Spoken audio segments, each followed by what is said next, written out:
اتنی پستی کہ غلطی سے نکلا وہ بول اور اس پہ کفر اور FIR. کہاں چلی گئی انسانیت؟ وہ دین چھوڑو، انسانیت ہی کوئی نہیں. کیا کیا تھا میرے نبی نے؟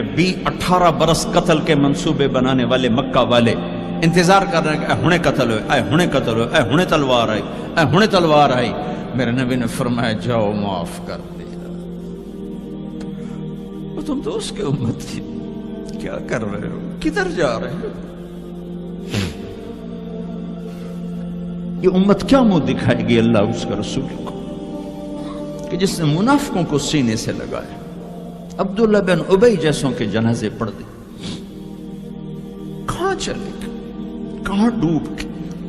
اتنا زوال، اتنی اندھیری رات ہے کہ امید ہی ختم ہو گئی کہ پتہ نہیں دن بھی چڑھے گا.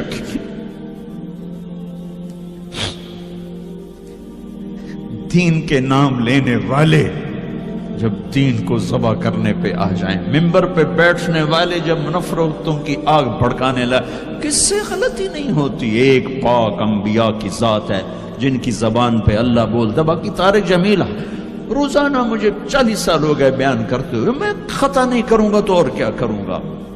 مجھ سے پوچھو تو صحیح، میں غلطی سے کہہ گئے، جان بوجھ کے کہہ گئے، ہو سکتا میں نے غلطی سے کہہ دیا. اللہ نے توبہ رکھی ہے، کفر کی توبہ. یہ میں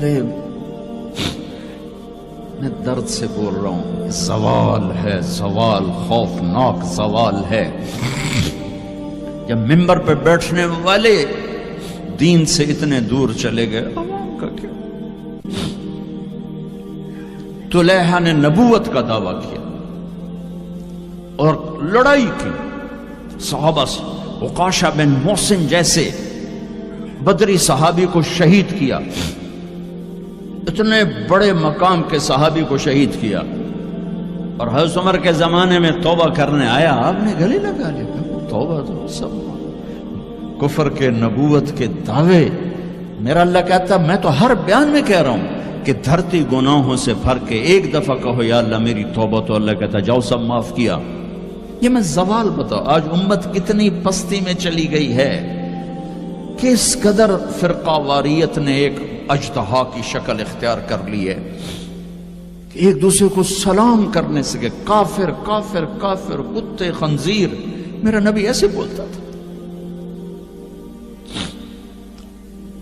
میں انسان ہوں، بول رہا ہوں، بولتے بولتے کوئی غلط جملہ بول سکتا. گستاخی کا جان بوجھ کے کرنے والا یقیناً دارہ اسلام سے عمل چھوڑنے سے آدمی کافر نہیں ہوتا، گستاخی کرنے سے، نماز چھوڑنے سے کافر نہیں ہوتا، گناہگار ہے. نماز کی گستاخی کرنے سے وہ دارہ اسلام سے نکلتا ہے، لیکن اس کے لیے بھی توبہ کا دروازہ کھلا ہوا ہے. لیکن یہ کتنا تعصب ہے، نفرت ہے کہ ایک آدمی کی 17 سال کی پاک زندگی کو ایک غلطی پر کفر بنا دیا.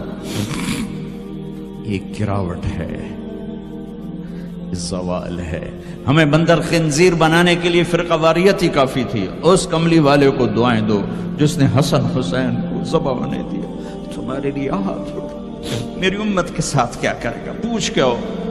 اور وہاں سے جواب آتا ہے ساتھ دوں گا، یعنی یہ نہیں کروں گا جو پشتوں کونو خردتن خاسئین، ہو جاؤ بندر خنزیر. یہ نہیں کروں گا. ہو جاتا یہ جو کفر از کعبہ برخیزد کجا ماند مسلمانی. بھائیو، میرے نبی نے بڑے دکھ دیکھے ہیں اس امت کے لیے. اسے مت توڑو، مسلمان بن کے رہو، فرقوں میں مت بٹو. اس امت میں صحابہ کے دور سے اختلاف ہے. میرے نبی نے دعا مانگی تھی اللہ میں اختلاف نہ ہو. اللہ نے کہا میرے محبوب اختلاف ہوگا. اس کا مطلب ہے اس کے باوجود ہمیں محبت کا حکم ہے. میرے نبی نے فرمایا اسلام کا سب سے عظیم عمل کیا ہے؟ صحابہ نے کہا نماز. آپ نے کہا نہیں. انہوں نے کہا جی جہاد. آپ نے کہا نہیں. روزہ نہیں. حج نہیں. صدقہ نہیں. اچھا تو کیا ہے؟ آپ نے کہا محبت. اسلام کا سب سے عظیم عمل محبت.